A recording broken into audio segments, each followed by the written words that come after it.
How's everybody today? Oops. And I am going to apologize because I am very unprepared today. Yesterday, my back decided that it wanted to not cooperate, so I'm in a bit of pain today. And I will be kind of taking it easy. Saturday, I did a live stream, and the live stream did not go well. I guess there was a lot of buffering involved. My kids got on the internet, and then that just kind of screwed everything up. And I hope today goes a lot better and whatnot. So when people start jumping on here, we will see if I'm streaming good here.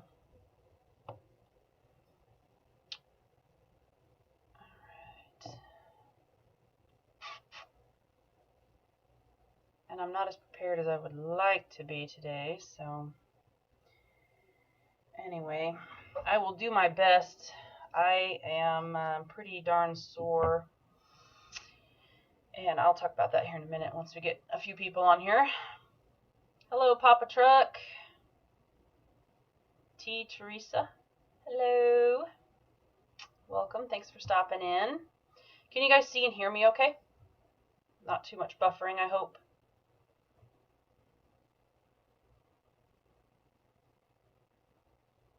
Hi, Mud Pie Gal.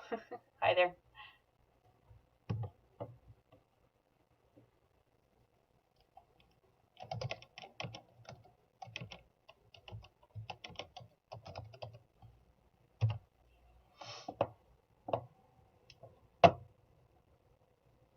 Okay, guys, let's try that again. I don't know what's going on.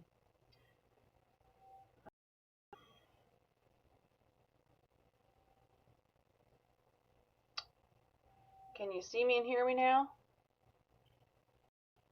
I don't like technology. Don't like technology whatsoever. Hello, Vienna. Vienna, maybe?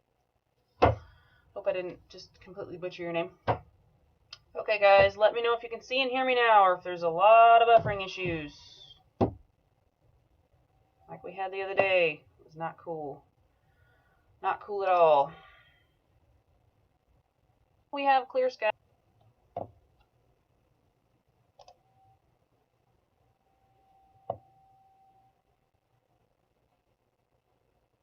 Okay. Here we go. Let's see if that helped, guys. Let me know if anybody is still out there.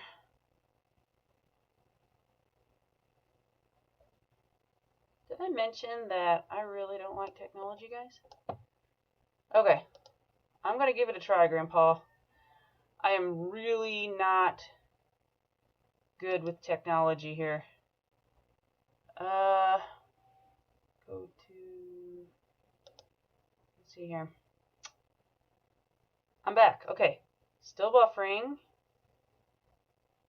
Setting, and then output.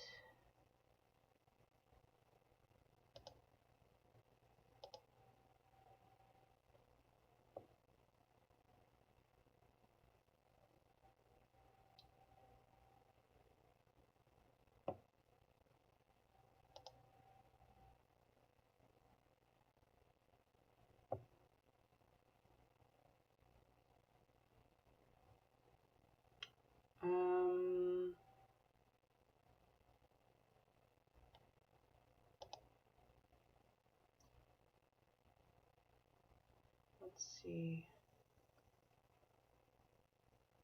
I don't know what I'm doing here. I'm just gonna. Okay. Am I good now? Not a lot of buffering, guys. I really apologize. I've been having kind of a rough couple days. My back has decided that it doesn't want to cooperate, and I've been in quite a bit of pain here lately, so I'm not as prepared as I would like to be, but I am here and I'm going to give it my best. So, okay, I'm going to just go ahead and go and see where it goes from there. Today's topic will be about keeping rabbit records. Saturday I did a live stream and everybody said that they would kind of like to know how I do that. So I figured that I would go ahead and do that for you guys today. Now, let's see. Since I have been having the back issue here lately, like I said, I'm not as prepared as I'd like to be, but I've been having to do things a little bit differently, and things just take a little bit longer to do. And I've learned with this injury that I just have to find new ways of doing old things, and I just kind of go from there. So thank you, T. Teresa. Hello, Big Bear. Welcome. I have a TENS unit, which is this. Let me see if I can get the cords pulled out for now. This handy dandy device. I have it on right now. That's how I'm able to sit in this chair at the moment. If I didn't have that on, I would have had to cancel on you guys yet again. So I have my TENS unit and I've got my ice pack going on right now. So anyway, that's what I got going on right now. I was going to plan on taking a few pictures for you guys, but that didn't happen either. So I don't have any pictures for you guys today other than what I'm going to use to show you how I do my records and things like that. So Big Bear, are you talking about your TENS unit? Do you have a TENS unit? Or are you talking about something else, Jason?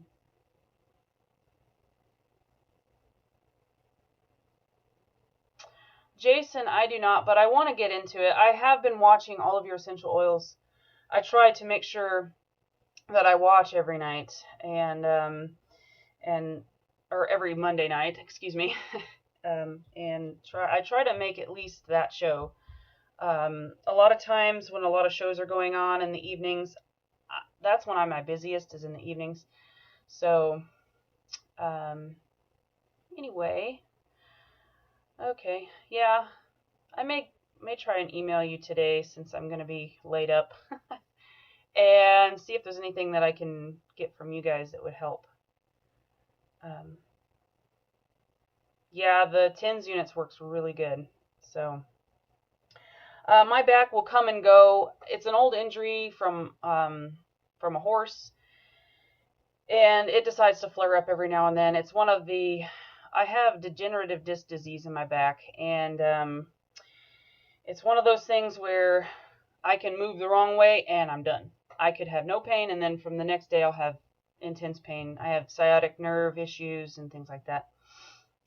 Oh, the oils that are the only things that work for you. Yeah, I'll have to try it. Maybe I'll email you guys today. Let's see here. Okay, so I do have a book for you guys this week. It is completely off topic, just because I did show you, and I'll show it to you again. This is the book that I showed you on Saturday.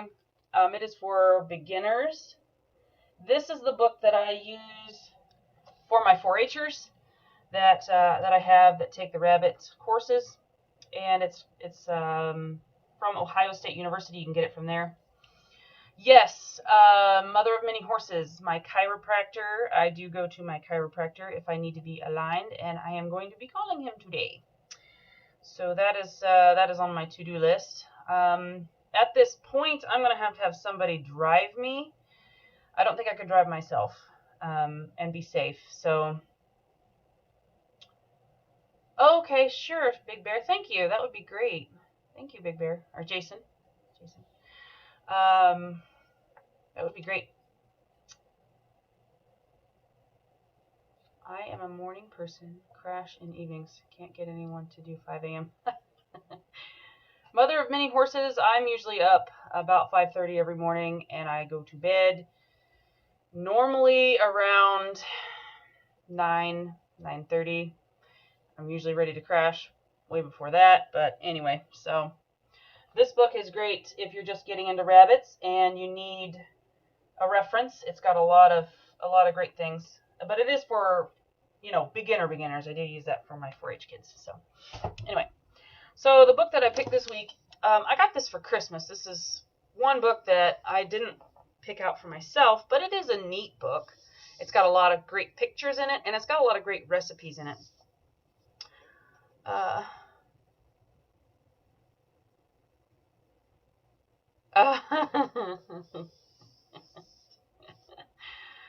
Oh, goodness. In my flower voice from Bambi. I don't know.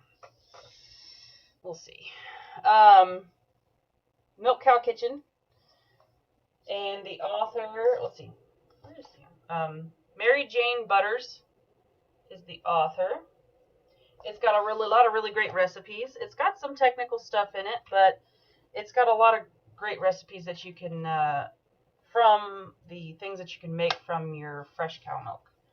So this is it's kind of a good read, really. I got it for my sister for Christmas one year, and it's got some technical stuff in it, but for the most part, I like the recipes in this book. And it's one of those books that you can put on display because it is a pretty book. Anyway, I don't know if I can do my flower voice today, Jason. I'm not feeling the greatest, so. And anyway, so, okay. Breeding rabbits. Okay, so when I decided, I've been raising rabbits since I was about 9 years old. That's when my parents kind of said, okay, you're taking over the rabbits. We don't want to do it anymore. Does that have cheese recipes? Yes, it does, Jason. It's got a lot of nice recipes in it. And then it's got food recipes in it too. So, and I don't know, let's see I don't know what it says $35 US, but I imagine she got it on Amazon for cheaper. I imagine. It is a thick book too. It's, anyway. Rabbits. Okay, you got me distracted. Yes, Mother of Many Horses, it can be ordered through the Ohio State University. Now, the problem that I had with that is shipping is almost as much as the book, but I needed the book, and our 4-H group reimbursed me for it, so I needed the book for my kids that are just getting started. You will fall over and you'll probably fall out of your chair when you realize how much the shipping is.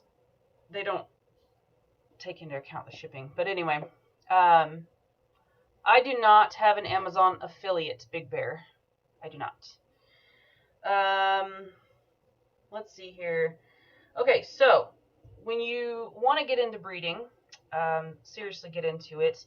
If you are just breeding for consumption, this really doesn't apply to you too much, but if you're going to be breeding animals so that you can get a certain type later on, or you're wanting to get into the breeding aspect of it, where you're going to be selling breeding stock and things like that, records are a really great way to help you keep organized. And it has been kind of a struggle, because when I first started, I attempted to be organized, and I really kind of sucked at it, but I've kind of gotten better as I've gone along. So anyway, the first thing that I did was I set my goal for my rabbitry. Now, if you're going to be wanting to breed rabbits so that you can kind of get a certain type in the end, and your end game, the whole goal of wanting to do that, you should want to produce an animal that is better than the generation before it. And that's kind of the philosophy that I kind of keep with any animal that I am going to, any species really, that I'm going to be breeding. But my personal rabbitry goal, and I have it written down here so I won't forget it, and this was before when my husband got out of the Marine Corps and we got back to Missouri. Okay, because I want that book. The title is Milk Cow Kitchen by Mary Jane Butters.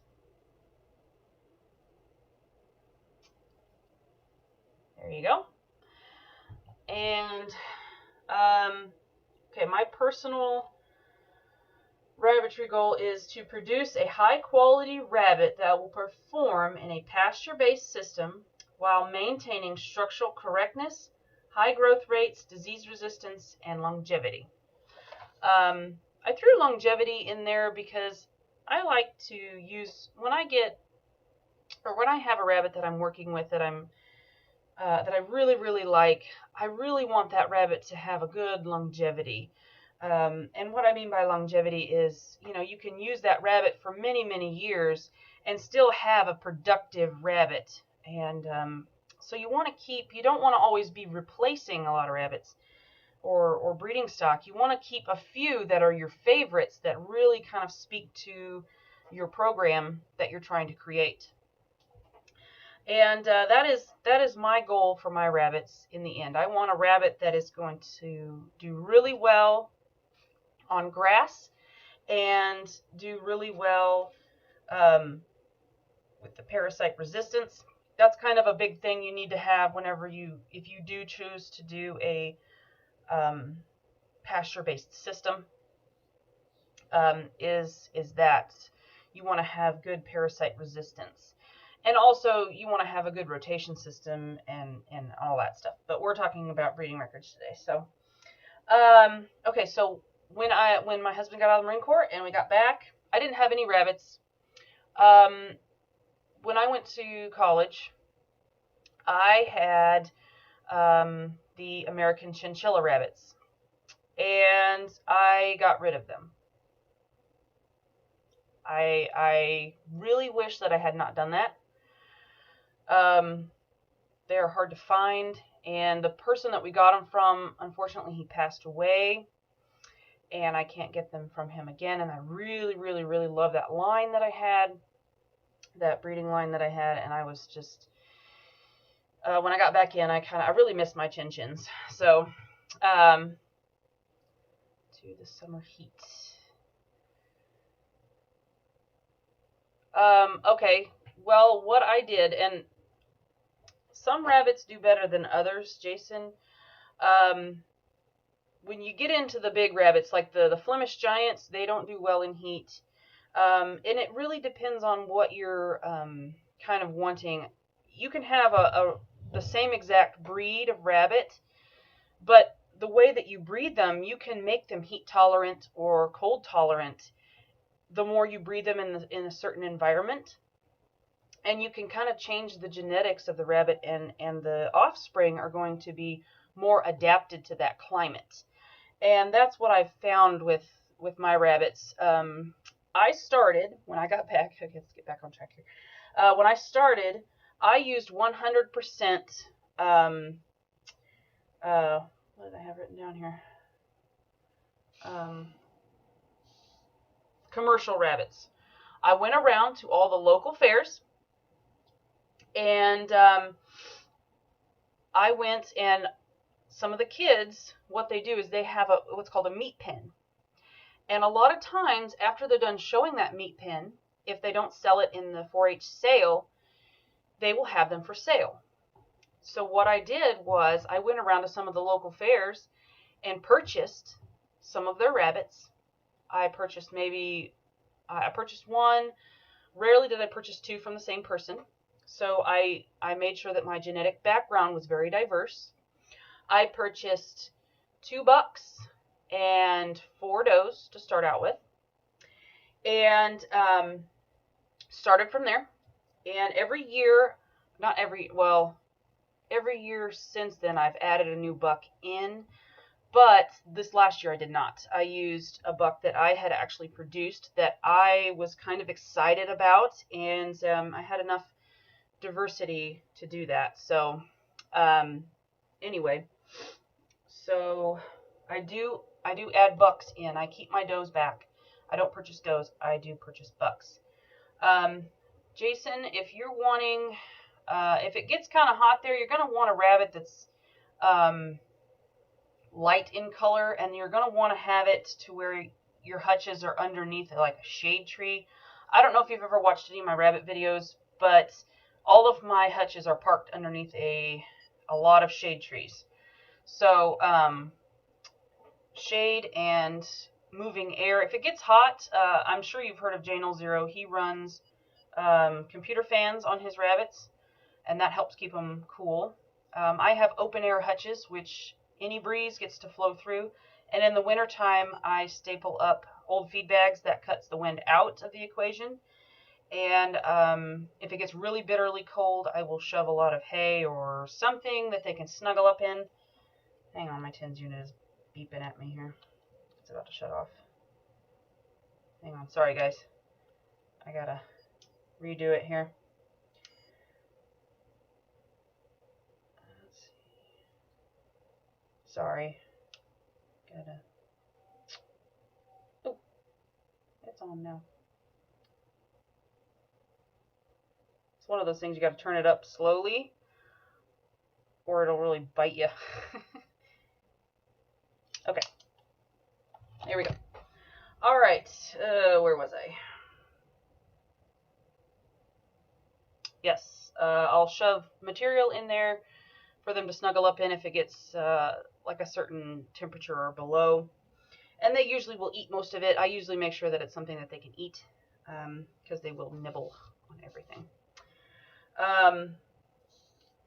And if it gets really hot around you, Jason, you want rabbits that have larger ears. That is a rabbit's cooling system, is its ears. They have a lot of major blood vessels that go up through there. It's kind of like whenever I was talking about the goats, the horns versus no horns. There are a lot of major vessels that go up through there, and it cools the animal. You'll see a rabbit, it'll be all laid out. And then if it has the hutch floor that is wire as well, that helps circulate the air around the rabbit, and it keeps them cool. I have only ever lost one rabbit to heat, and that's when I was like maybe 10, and she was extremely overweight. That rabbit, I don't know, that rabbit was never really right to begin with. But do I have experience with silver foxes? No, I do not. I do have a lady, however, that lives in Colombia that raises the silver foxes. I think they're beautiful rabbits.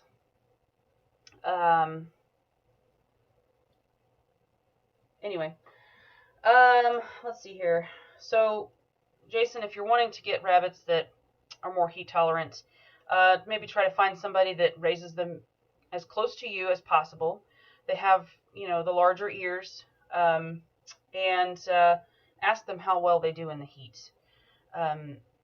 I wouldn't get something that's, you know, really, really far away from you, but if they're going to be raising them in the same way that you are going to be raising them, that's kind of what the road you kind of want to go. To start with, New Zealand white. I'd start with them. They're pretty easy to find, one, and two, they will grow you a nice big old bunny pretty quick. So, New Zealand white. They also come in other colors, but the New Zealand white does, I think, have a little bit better heat tolerance. So, anyway. All right, so I started, when I purchased them, they were pedigreed rabbits. So I started with the pedigreed rabbits, and then I just kind of bred them and hodgepodged them together. And I started with Flemish Giant, New Zealand, and Californians. That's what I started with. And as I've gone along, I've had some color come into my lines, which is kind of cool. I have brown rabbits now that I started. It was kind of cool, but the color comes from the Flemish Giants. And I can't think off the top of my head what color it is, the brown color, but I think it's called fawn or something like that. Anyway, so I tattoo my rabbits, and this is one thing that I was talking about I wasn't prepared for today. I did not get a chance to tattoo my rabbits, so one of these times I'll try and do that for you guys. I'll try and do a video on it. I've got a couple of them that need tattoos that I'm keeping, and the one that I'm going to be showing you today, she is one of the ones that needs a tattoo. I have her tattoo number already. All of her paperwork is ready. I just have to get the tattoo in her ear. And you have to really be careful and watch where you put that tattoo so you don't hit a lot of major blood vessels in the ear. So what I'm going to show you here is, and I have a system that I set up for my rabbits. They have either a letter or a number. The does are represented in the tattoo number. The does are represented with a letter, and the bucks are represented with a number. And the first number in the tattoo is going to be the number of the father. The second number, or the second letter in the tattoo, is going to be the mother. And the third, either letter or number, depending, will be the rabbit's personal identification number or letter. And I have a picture for you guys to kind of, I know it's a little weird. I do things a little bit weird. And these I am going to have to get, oh yeah, I didn't get a chance to resize these. Hang on guys, I'm working on it.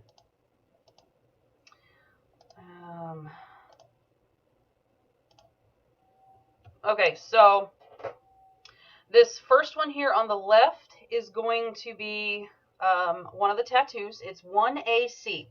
So the 1 represents the father, the A represents the mother, and the C represents this doe. That is her personal identification letter.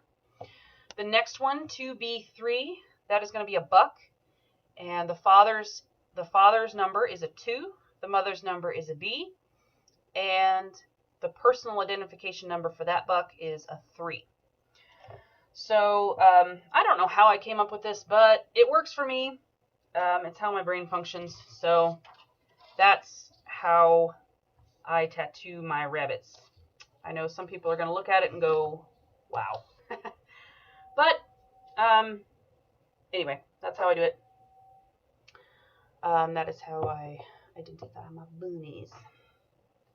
Okay, so in the selection process, I have a process that I use, and let's see here. I showed this in another video.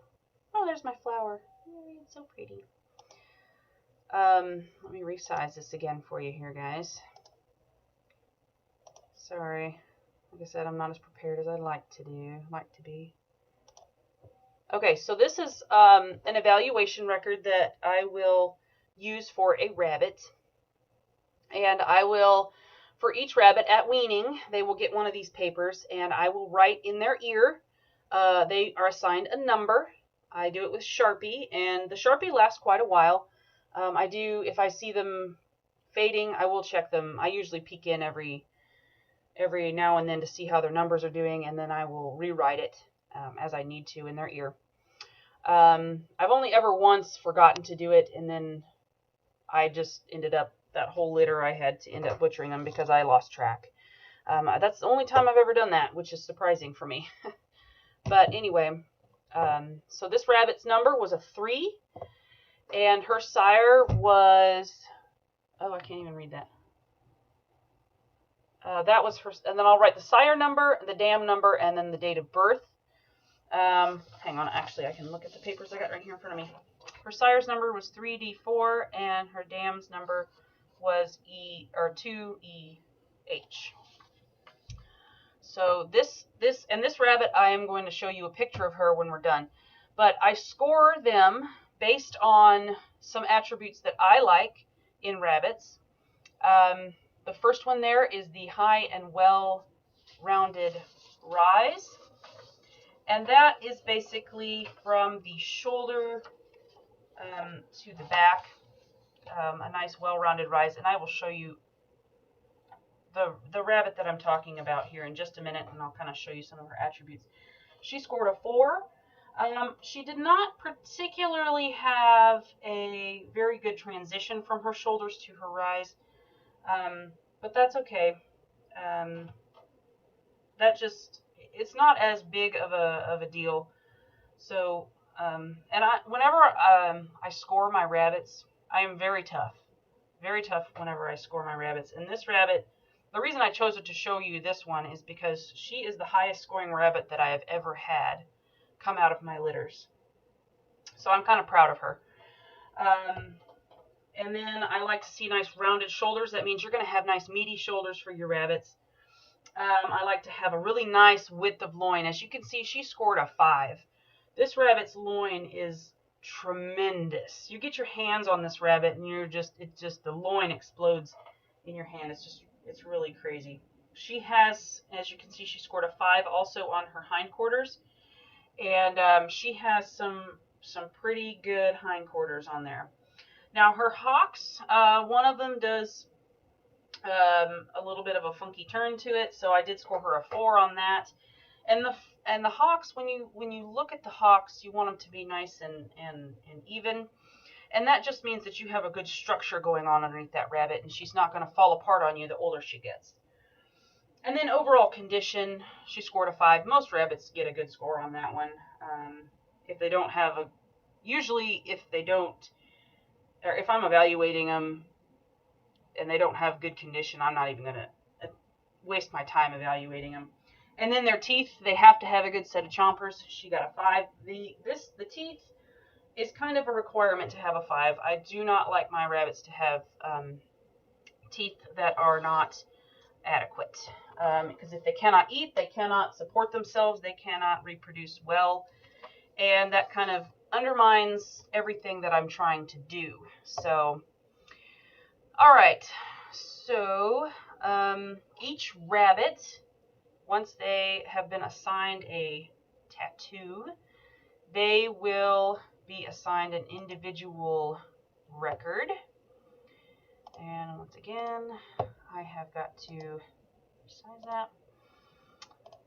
Okay, so this rabbit I'm talking about, she was a rock star all the way through, as far as from birth to weaning and everything. I named her Polly. Her ear tag number, or her tattoo number is 4HI, and she was born in April of last year.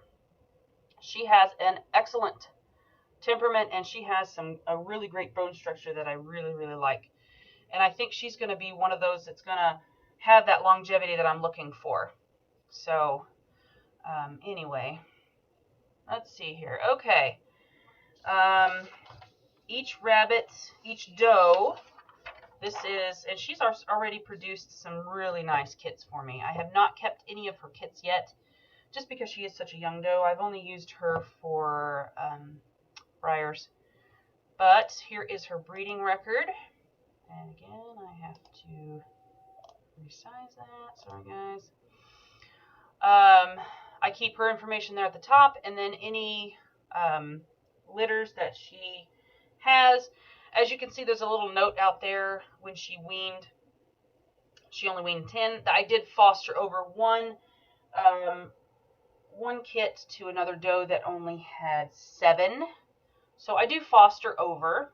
And when I do foster over, I try to make sure that it's a kit that I am going to be able to easily identify from the other kits. So most of all my rabbits do really good at fostering other kits. So I haven't had too much of a problem with the fostering issue. Anyway, so, and then each rabbit also has a pedigree.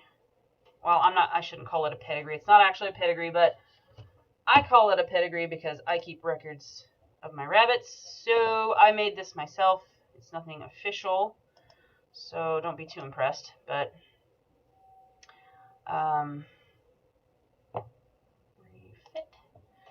this is how I keep track. As you can see, now, okay, so if you see, you go back to the dam, and then the grand sire, which his name was Big Boy. His tattoo was 2FS. That means he was I considered him to be a foundation sire, and what that means is that is a rabbit that I brought in from outside, and from outside the lines that I have. So if you see an FS oh good grief, if you see an FS behind the number, that is his individual number. The 2 is his individual number. Then FS means that he was brought in from other lines. and I don't have any pedigree beyond that. And I'm not going to put in other pedigrees from other rabbitries just because for me it just doesn't make sense. But anyway, so there you have it. That's kind of the lineage that I keep track of and whatnot. And each one of these rabbits has these papers in a little, I'll show you it here in just a second. Okay, I think is that all I had to show you here? Evaluation tattoo. Oh, okay, I'm going to go ahead and show you Polly real quick.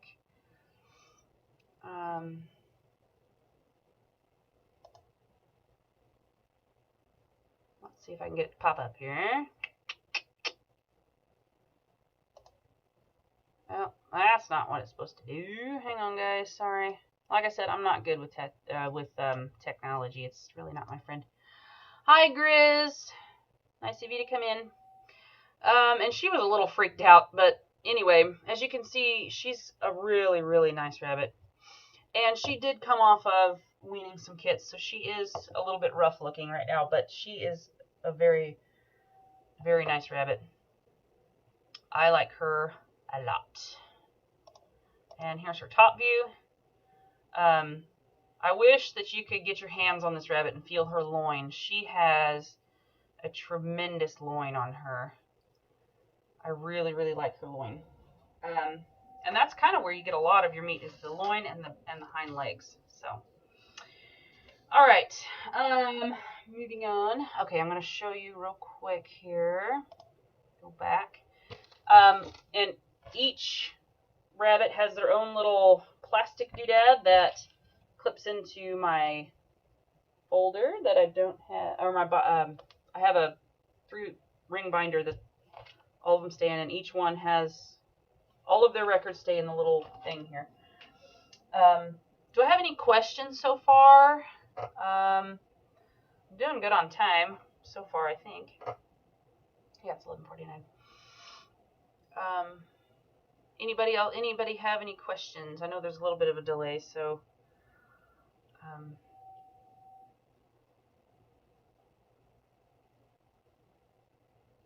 Anyway. I hope I'm not buffering too bad. I haven't had any comments here for a while. Although it says I have 11 watching, so. Cool. Alright, so moving on.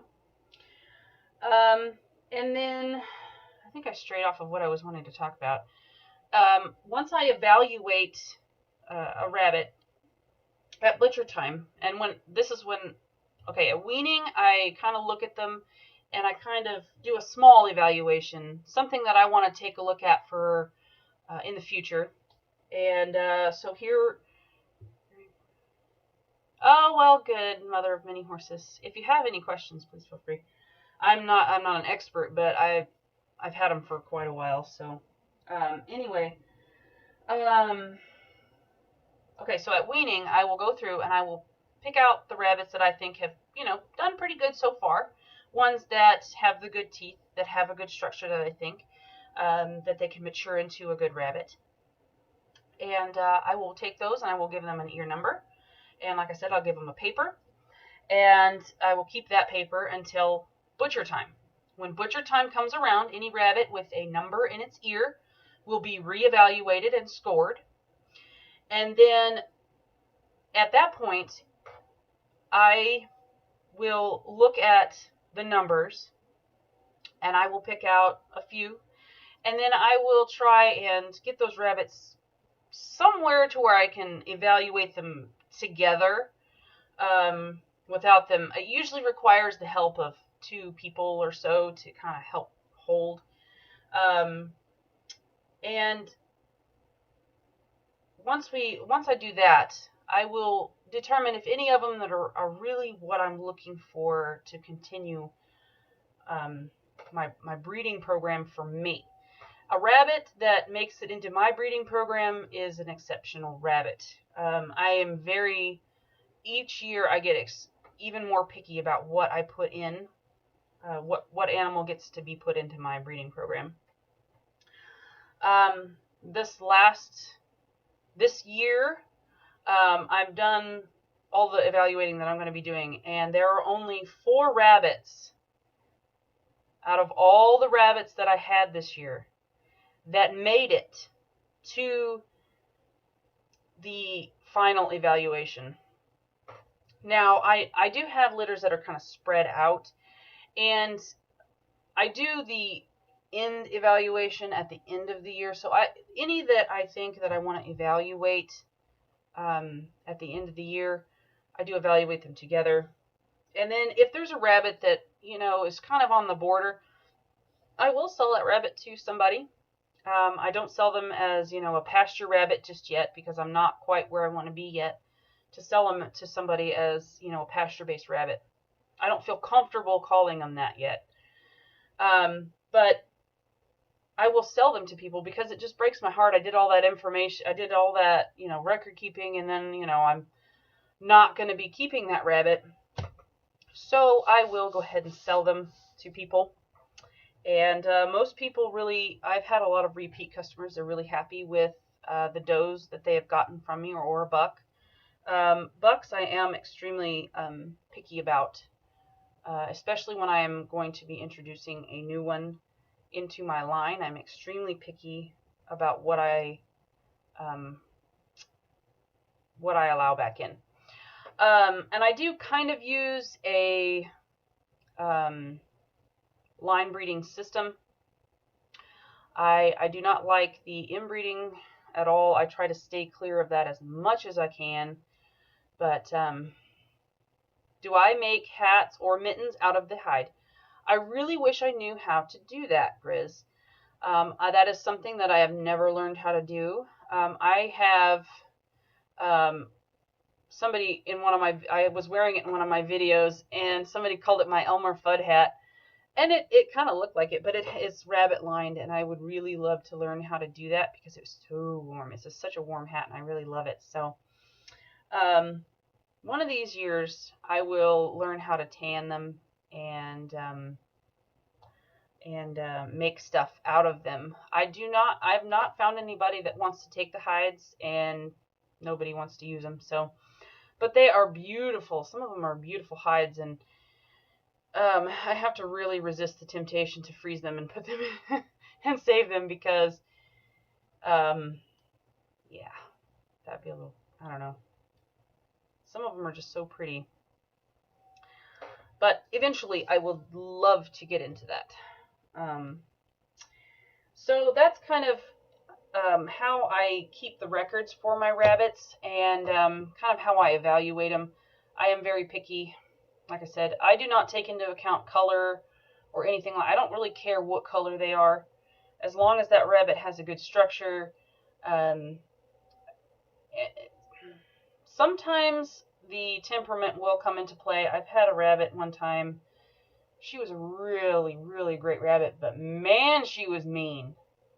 Whoo, was she mean? And I usually do not put up with any rabbit or any animal that is mean. But she was a very, very good rabbit. So I did put up with her for a couple of years, saved some of her daughters, and then she went to freezer camp. So, yeah. And my older rabbits, I've had a few people ask me what I do with the older rabbits. I do make pulled rabbit out of them. They get to go into the crock pot. They do get tough the older they get, so yeah, they go in the crock pot. I think that's about all I had for you guys today. I don't think I had anything else. Anyway, I didn't have any pictures for you. Sorry about that. But anyway, so meat buyers do prefer the white rabbits because people who do buy the pelts can do whatever they wish with them. You are correct, Kathy. And Kathy, I will get your seeds sent out to you as soon as I can. I'm letting them dry out right now. I don't want any mold issues. So, because we've had a lot of dew here lately, and I'm getting them all dried out. So I will send you a PM whenever I do mail you your seeds. So, any questions about rabbits? Anything. I don't care what it is. It doesn't have to be on topic. Sounds like meat buyers are racist. Well, I don't know, I guess. They can take a white pelt and dye it any color that they want to. So that's why they like the white pelts better than the colored pelts. The American chinchillas that I used to raise, their pelts are so velvety soft. It's just ridiculous how soft they are. And that beautiful gray color. One of these days I am going to add in some American chinchilla to my rabbits. There's two types. There's the American and then there's just a regular chinchilla. I like the American. They're a little bit larger than the regular chinchillas. So anyway, I guess if there's no other questions, I am going to go ahead and get off here because I need to lay down and get a new ice pack. This one is not so icy anymore. And my tins unit is doing a fabulous job. So I am going to be a bum today.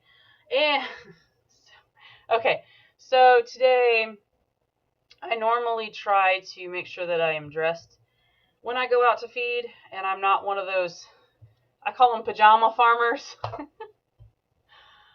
And it's the people that go out and do their chores in pajamas.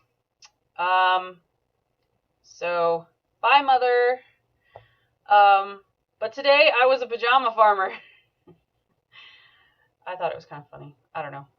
Anyway, so I'm going to jump off here if there's no more questions. And I hope you guys enjoyed today. And I will try to be on the mend. Hopefully, I will heal pretty quick. Oh, did you get anything, Grizz, on your hunt this morning? Any success? I can't wait for hunting season. I'm rather excited. I do the rifle season. Thank you, Bandana. I really hope I'm feeling better. The back thing, like I said, I just have to treat it good for a couple of days and it usually will be alright. If I try to keep going, then I kind of shoot myself in the foot at that point. So I have a lot of help. My kids are a lot of help and my husband helps me a lot. So no luck yet. Only does. Alright, well, you guys have a good day. And don't forget, this evening, Big Bear will be on. Robin and Big Bear. And, oh my goodness. Who else? Someone else is on tonight as well. I feel bad now. I don't have that, hang on, information just yet. Oh, gosh, that hurt. Alright, hang on. I've got it here. I have a notebook for everything.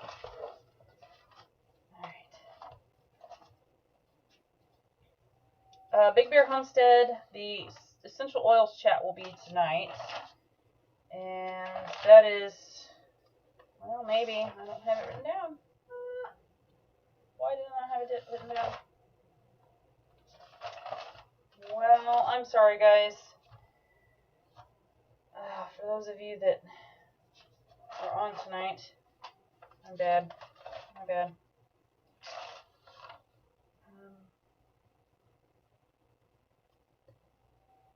I know I have it written down on one of these because I don't have it written down.